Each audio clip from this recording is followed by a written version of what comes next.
यहाँ पर हमें क्या कह दिया है, डिटर्मिनेंट ऑफ मैट्रिसेस दे दिया, A 3/3 मैट्रिसेस है। If determinant of adjoint of this something भयानक is 2 power m into 3 power n, m और n क्या है, नेचुरल नंबर, तो पूछ रहे हैं m प्लस n की वैल्यू बताओ। इस तरह के क्वेश्चंस आपको भर भर के मिलते हैं जी मेंस के अंदर।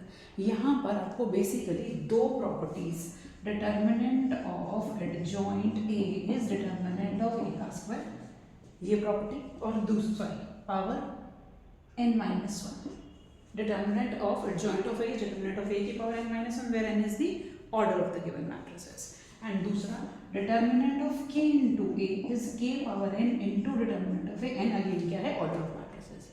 ये इतनी ज़्यादा important properties हैं कि मतलब इनके बिना questions करवाना आपके लिए possible नहीं है। चलिए जी, तो हम यहाँ पर देख रहे हैं इस प्रॉपर्टी का पहले यूज करेंगे, adjoint of A मतलब अब मेरे पास ये पूरा मेरी मैट्रिसेस A यहाँ यूज हो रहा है, so let me take it as M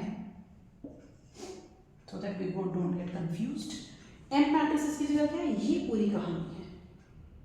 इसका मतलब अगर मैं बात कर रही हूँ determinant of adjoint of 3 times adjoint of A square adjoint of 2A, so according to this property what it should become, ये पूरा मेरी मैट्रिसेस इसकी power n-1 means I am talking about determinant of 3 times adjoint of A square adjoint of 2A, किस order की matrices है, third order की matrices, तो ये भी ऑब्वियसली थर्ड ऑर्डर का ही आपका मैट्रिसेस बनने वाला है का square.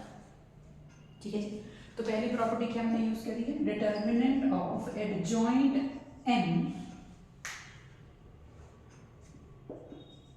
Is determinant of m की पावर n-1, दूसरा क्या था हमने, k इंटू m का determinant is k power n into m का डिटर्मिनेंट।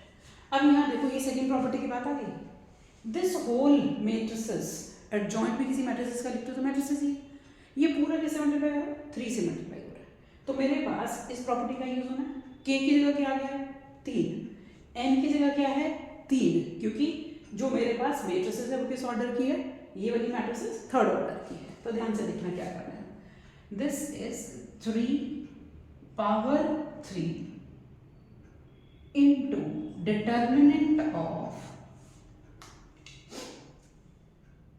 adjoint of, सी इस पूरे का डिटर्मिनेंट एक तो इसका स्क्वायर हो रहा है। सबसे पहले यहाँ पर मैंने इस प्रॉपर्टी का यूज किया, k क्या है 3, n क्या है 3, determinant of this whole thing that is adjoint of A square adjoint of 2A and इस पूरे का स्क्वायर। ठीक है जी, जब हम ऐसा कर रहे हैं तो मेरे पास क्या आ जाएगा, I will have 3 power 3 2, 3 power 6 determinant of adjoint of A square adjoint of 2A का स्क्वायर। यहां तक समझ में आया।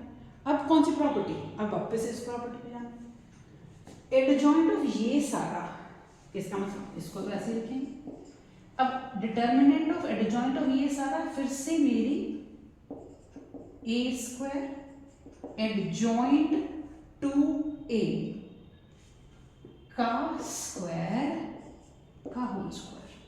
प्रॉपर्टीज को ध्यान से देखते जाना।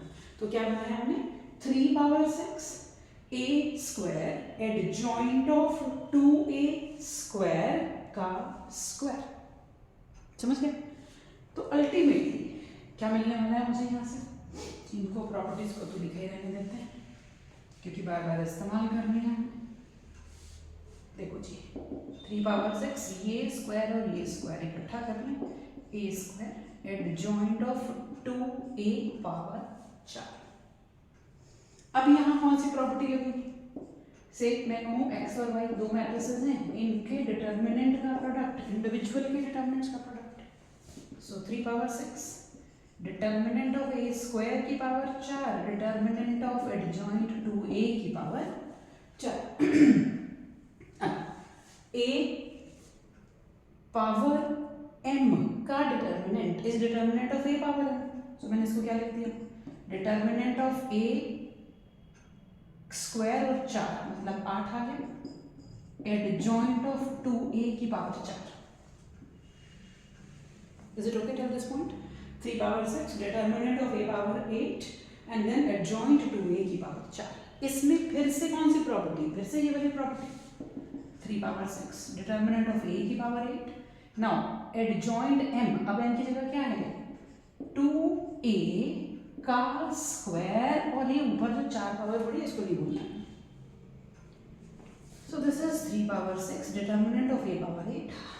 अब इस प्रॉपर्टी पे जाना, k की जगह क्या है 2, ऑर्डर क्या है 3, 2 का क्यूब, मैं इसको भी अंतर ही लिख रही हूँ, 2 का क्यूब का स्क्वायर डिटर्मिनेंट ऑफ a का स्क्वायर और पूरे की पावर 4। ये इसको ध्यान से समझ लेना। पहले k इंटू एन, k की जगह क्या है 2 और पावर n, n क्या होता है ऑर्डर, ऑर्डर क्या है 3, तो 2 का क्यूब और ये स्क्वायर हो ही रहा था, साथ में क्या बचा डिटर्मिनेंट ऑफ a का स्क्वायर और पूरे की पावर क्या थी 4। तो अल्टीमेटली अगर आप देखते हो यहाँ से डिटर्मिनेंट ऑफ a की पावर 8 और 8 यहाँ पर पड़ी है, तो टोटल पावर कितनी हो जाएगी मेरे पास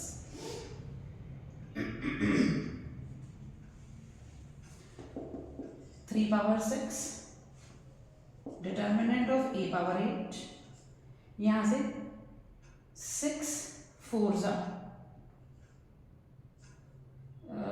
24 डिटर्मिनेंट ऑफ a पावर 8। ये 4 पावर को हम अंदर ले आए, 4 2 जा 8, 3 जा 24 और डिटर्मिनेंट ऑफ a की पावर 8 हो गई मेरे पास।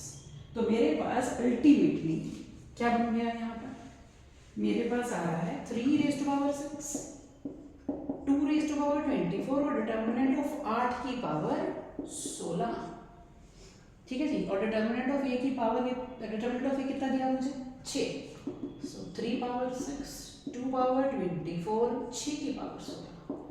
कंपैरिजन किसके साथ करना है 2 की पावर्स के साथ और 3 की पावर्स के साथ, तो इस 6 को भी तोड़ देते हैं। कैसे तोड़ेंगे 3 power 6 2 power 24 2 into 3 power 16, 3 power 6 2 power 24 2 power 16 3 power 16, तो 2 की पावर 6 और 4 10 40 और 3 की पावर 16 और 6 22 22। ठीक है जी, कंपैरिजन किसके साथ होना है इसका, इसका कंपैरिजन होना है 2 की पावर m 3 की पावर n, तो m हो गया 40 n हो गया 22। चाहिए क्या मुझे m plus n, so m plus n is 40 plus 22 that is 62। Integer type question है और आंसर हो गया 62।